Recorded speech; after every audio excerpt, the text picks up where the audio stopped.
ผักอีตูเอาลงไปเลยผักอีตูกับผักบัว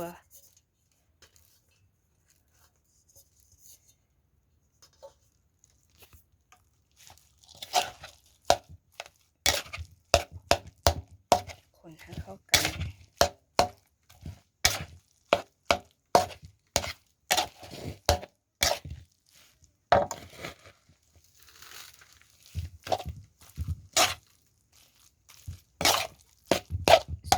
ได้แห้งหอม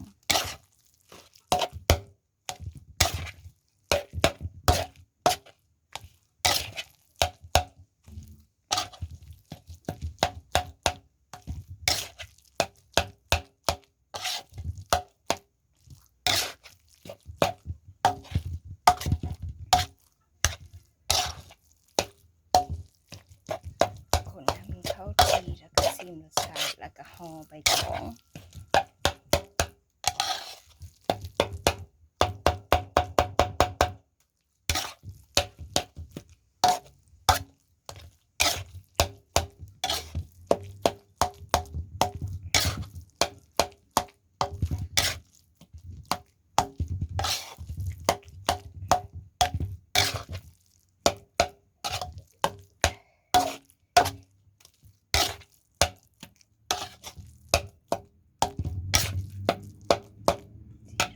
ซิมเลย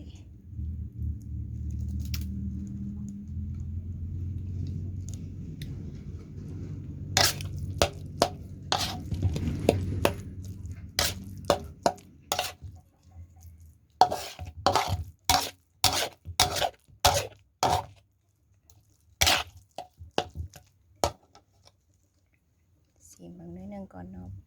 พอดีแล้วเขาก็ห่อตองเลย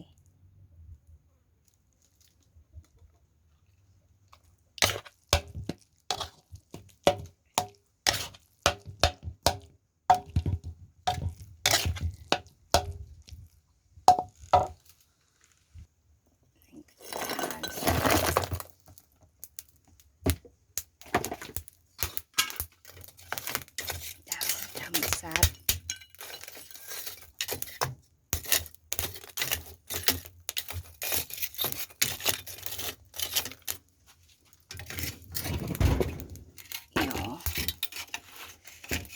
ที่เห็ดคะน้าบอน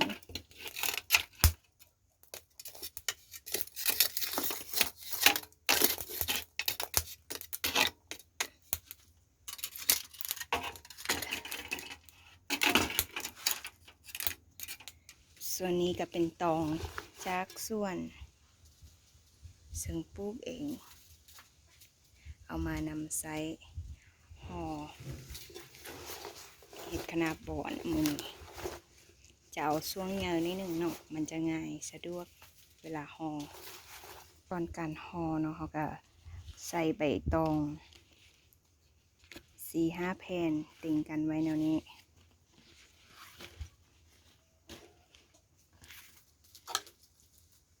เขาก็เอา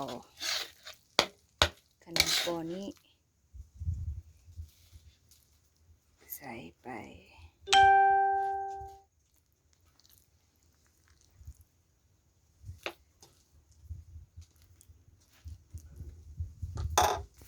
ใส่คะน้าบอนไว้สิแล้วเนาะเขาก็ห่อก็จะห่อเป็นคะน้าแบบนี้เนาะใส่ได้แบบนี้แล้วก็มาวางใส่เตาแล้วก็เฮ็ดต่อไปเลย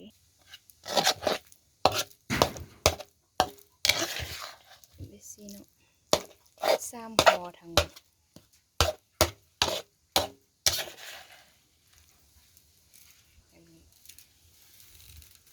ใส่นี่